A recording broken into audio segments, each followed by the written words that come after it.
오늘은 연구개발 활동 조사에 대해서 말씀을 드리려고 합니다. 연구소가 있는 기업들은, 그러니까 기업부설 연구소 또는 연구개발 전담부서를 운영하고 있는 기업들은 필수사항입니다. 필수적으로 연구개발 활동 조사를 매년 해야 되고요. 보통 4월에서 5월 사이에 공지, 공문이 이렇게 나오게 됩니다. 그래서 왼쪽 화면 보시면 연구개발 활동조사 실시 안내에서 요거는 코이타 사이트에 있는 공지사항에 나와 있는 내용이고요. 오른쪽은 연구소를 보유하신 기업들 같은 경우는 대부분 팩스나 이메일로 다 받아보셨을 거예요. 그래서 이렇게 공문을 보내고 있습니다. 사실 연구개발 활동조사라는 게 되게 어려운 게 아니에요. 어려운 것도 아니고, 어떻게 보면은 순수하게 좀 통계 목적으로 실제로 연구소를 운영하는 우리나라 기업들이 어떻게 운영을 하고 있는지, 그리고 앞으로 어떤 분야에서, 정부에서 어떤 분야를 연구하는 쪽을 아니면은 뭐 어떤 분야를 좀 더 지원을 해줘야 하는지 등등의 이유로 통계 조사를 하고 있는 겁니다. 근데 실질적으로 공문에 보시면 필수 사항이라고 되어 있고요. 미제출에 따른 불이익이 발생할 수도 있다고 되어 있습니다. 네, 어쨌든 통계를 위해서 하고 있는 거긴 하지만 어쨌든 도와줘야 되겠죠. 예, 해줘야 되기 때문에 이게 필수 사항으로 들어가 있고요. 그리고 이걸 하지 않으면 어떻게 보면 니네는 연구개발 활동을 실제로 하고 있지 않구나라고 느껴질 수도 있기 때문에 나중에 이제 현장 실사 대상이 될 수도 있고 뭐 여러 가지 불이익을 받으실 수 있기 때문에 이 부분은 꼭 하셔야 됩니다. 네. 현재 기업부설 연구소 또는 연구개발 전담부서를 운영하고 있는 기업들 같은 경우는 이걸 꼭 하셔야 된다고 생각을 하시면 될 것 같습니다. 그래서 조사 연도는요, 지금 올해 하고 있는 거는 작년도 2022년도 사업분에 대해서 조사를 하고 있고요. 혹시 올해 인정을 받으신 분들은 이제 내년부터 하시면 될 것 같습니다. 그래서 보시면 뭐 조사 시스템, 네, research.rnd.or.kr입니다. 이쪽으로 들어가시면 될 것 같고요. 기존에 지금 뭐 rnd.or.kr 들어가시면 안 됩니다. 네, 사이트가 엄연하게 따로 분리가 되어 있고요. 그 안에 보시면은 이제 내용도 뭐 이렇게 딱 사이트 내용이 좀 다르죠. 기존 사이트랑. 네, 그래서 요 사이트에 들어가셔서 기존에 갖고 계시던 연구소 인정번호하고 비밀번호, 네, 또는 그다음에 공인인증서로 접속이 되지 않습니다. 실제로 가지고 계시던 비밀번호가 아닌 여기 빨간 박스에 보시면은 비밀번호 생성이라고 돼 있어요. 네, 그래서 들어가셔서 요 비밀번호 생성을 새로 하셔야 되는 거고요. 그래서 기업명 입력해 주시고 그다음에 연구소 인정번호 입력해 주시고 새 비밀번호를 만드셔야 됩니다. 그래서 새 비밀번호를 만드시고 연구소 담당자 카카오톡으로 인증하기 또는 연구소 담당자 이메일로 인증하기를 누르시면 기존에 우리가 설립되어 있던 연구소 관련된 담당자 핸드폰으로 카카오톡이나 뭐 아니면 이메일로 인증하기가 날라옵니다. 그러면 거기서 확인을 하시면 그때부터 새로 만든 비밀번호를 쓰셔서 이 화면에서 로그인을 하실 수가 있습니다. 들어가 보시면은 전혀 어렵지 않아요. 뭐 이거 어떻게 해야 되나 막 고민하시는 분들도 계신데 처음 해보시는 분들은 물론 이제 좀 어려우실 수도 있겠지만 실질적으로 해보시면 전혀 어려울 거 없습니다. 어려울 거 없고요. 그냥 회사명, 사업자 등록번호, 우편번호, 주소, 대표자 성명 이런 것들은 자동으로 입력이 돼 있을 거고요. 그다음에 뭐 홈페이지나 법인 등록번호는 법인이신 경우에는 법인 등록번호를 꼭 입력을 하셔야 되고요. 그리고 작성하시는 분에 대한 것들을 쭉 내용을 입력을 하셔야 됩니다. 뭐 연구소장님이 되실 수도 있고 대표님이 되실 수도 있고 보통 뭐 경영지원팀에서 입력을 해주실 수도 있고요. 그 내용들에 대해서만 쭉 입력을 하시면 됩니다. 그리고 혹시 연구소가 여러 개 있으신 분들 같은 경우에는 맨 밑에 보시면 기업 내 다른 연구소 통합 등록이 있습니다. 이걸 체크하시고요. 우리는 그냥 뭐 연구소랑 연구전담부서가 하나밖에 없다라고 하면 그냥 해당 연구소만 등록을 하시면 될 것 같습니다.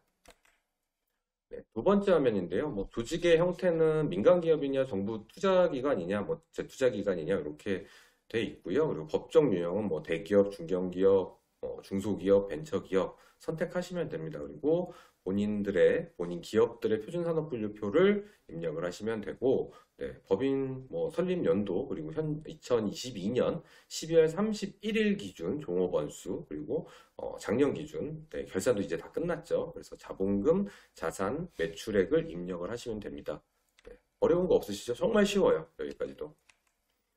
네, 그리고 연구개발 인력에 관련돼서 이제 입력을 하시면 되는데요. 보시면은 뭐 이름이나 뭐 주민번호, 학력 뭐 이런 걸 입력하는 게 아닙니다. 네, 뭐 학교명이라던가 네, 최종 학교 뭐 이런 거 입력하는 게 아니고요. 단순하게 남자분이냐 여자분이냐 남성이냐 여성이냐를 입력을 하시면 되고요. 연구원들 같은 경우는 이제 보통 연구 참여 비율이 100%가 될 거고, 연구 지원 기능 인력 같은 경우는 뭐 100%가 아니더라도 행정이라든 기차 지원 인력도 100%가 아니더라도 뭐 몇 명인지, 그리고 실제로 참여 비율이 어떻게 되는지 작성을 하시면 됩니다. 네, 그리고 이 뭐 남성분이든 여성분이든 입력을 하신 분들의 나이대가 어떻게 되는지를 또 입력을 하시면 될 것 같고요. 그리고 그분들이 뭐 실제 졸업학교가 어딘지는 나오지 않지만 박사님인지 석사님인지 그냥 학사 졸업인지 아니면은 다른 자격증을 관련해서 이제 자격이 있으신 분인지에 대해서 그냥, 그리고 그게 이학 계열인지 뭐 공학 계열인지 인문사회학 계열인지에 대해서 남녀 구분을 해서 작성을 해주시면 됩니다. 그리고 2022년도에서 실제로 연구개발에 사용된 인건비하고 뭐 교육훈련비, 원재료비, 다른 뭐 기타 경상비들을 입력을 하시면 될 것 같고요. 그래서 맨 오른쪽에 기업 내부에서 사용한 연구개발비가 뭐 자동 계산이 되겠죠. 네, 자동 계산이 돼서 나올 거고요. 그러면은 네, 실제로 이 비용들을 자체 부담 연구개발비인지, 그러니까 기업이 스스로 조달한 연구개발비인지 아니면은 정부 재원이나 공공재원 또는 민간 재원이나 외국 재원을 받았는지에 대한 내용들이 쭉 나옵니다. 그래서 조금 전에 입력하신 이 개발비하고 여기 개발비하고 총 합계액이 일치해야 됩니다. 네, 어렵지 않죠. 네, 그래서 뭐 외부로 지출한 연구개발비가 있으시면 여기다가 적어주시면 될 것 같고요. 그래서 7번 항목부터는 실제로 우리가 연구개발을 한 것들이 기초연구인지, 응용연구인지, 개발연구인지에 대한 퍼센트를 적으시면 됩니다. 순수하게 우리가 기초연구만 100% 했을 수도 있고요. 응용연구랑 나눠서 했을 수도 있고, 개발연구를 100% 했을 수도 있고요. 합계가 100%가 되게 잘 맞춰서 작성을 해주시면 되고요.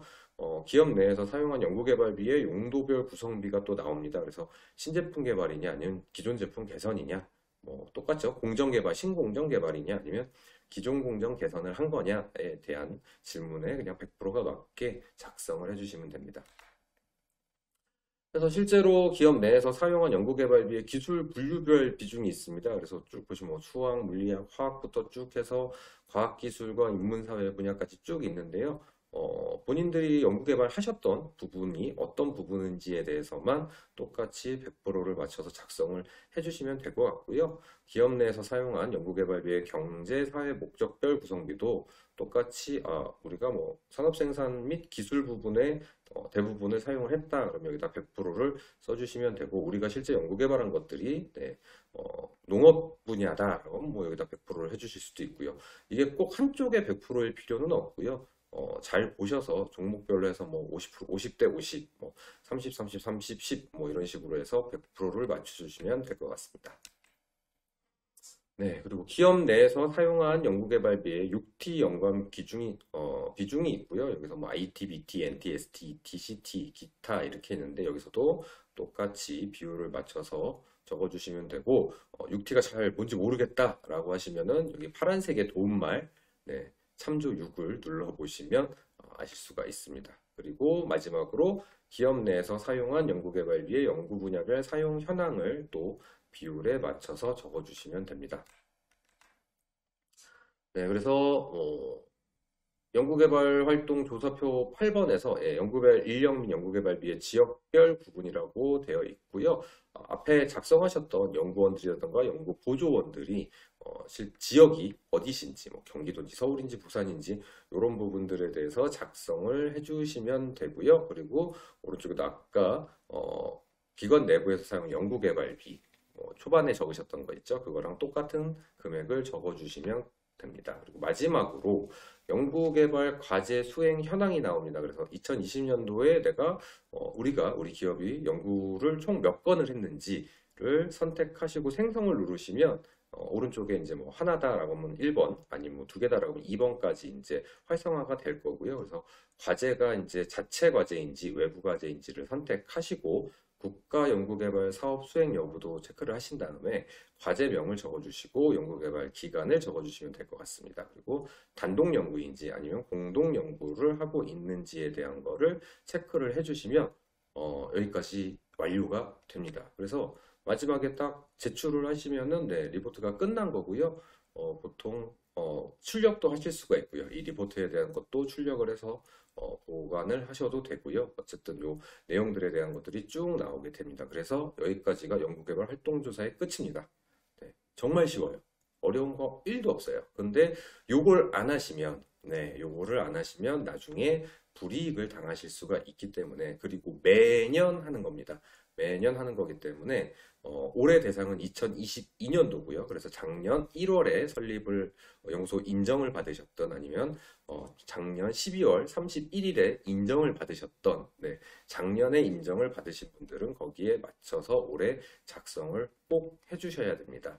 요거 요즘 연구소 네, 이제 현장 실사도 많이 나가고 있다고 하고요. 그래서 관리를 조금씩 더 타이트하게 하는 것 같아요. 그러니까 이런 거는 기간 내에 잊지 마시고 꼭 하시고요. 그리고 예전에 제가 올렸던 동영상 중에 연구소 뭐 혜택이라던가 등등등 내용들은 좀 많은데, 거기서 요 변경 신고에 대한 내용을 좀 말씀을 드렸던 적이 있어요.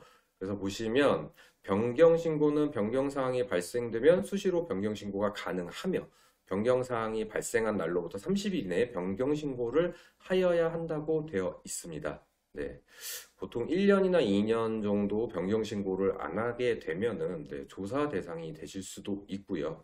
그렇기 때문에 변경 신고를 꼭 해주시길 바라고요. 그리고 뭐 연구개발 활동조사 기간에 맞춰서 어차피 한번 들어가신 거 변경 신고도 한 번씩 꼭 해주시길 바랍니다. 이렇게 말씀을 드리면, 야, 우리 변경할 게 없는데 뭐 인력도 안 바뀌었고 소재지도 안 바뀌었고 똑같아. 모든 게 다 똑같은데 변경 신고할 게 없는데 라고 하실 수 있지만, 보통 매년 뭐 벤처기업이라던가 벤처기업이 아닌 이상, 벤처기업은 요즘 유효기간이 3년이죠. 최근에 벤처기업을 받으셔서 유형이 바뀌신 분들이 아닌 이상 보통 보면 기업 유형을 나타내는, 네, 그 기업 유형을 나타내는 중소기업 확인서가 네, 보통 그 3월 31일까지입니다. 기한이. 그래서 보통 4월 1일부터 3월 31일까지 유효기간이고요. 그래서 3월 31일이 지나면 4월 1일자로 새로 갱신을 받으셔야 됩니다. 네, 그것만 해도 벌써 기업 유형에 대해서 우리가 변경 사항이 발생을 한 거고요. 그럼 변경 신고만 잘 해주셔도, 그리고 뭐 보통 사람들이 직원분들이 들락날락 할 수도 있는 거고요. 명칭이 바뀌었을 수도 있고 잘 찾아보시면 좀 뭐 변경사항들이 있을 수도 있어요. 근데 그냥 무시하지 마시고 기업 유형이라도 해서 이렇게 1년에 한 번씩이라도 최소한 변경 신고를 해 주셔야 네, 혜택 좋은 네, 여러 가지 세액공제 혜택도 있고 여러 가지 가산점 혜택도 있는 연구소를 잘 유지하실 수가 있습니다.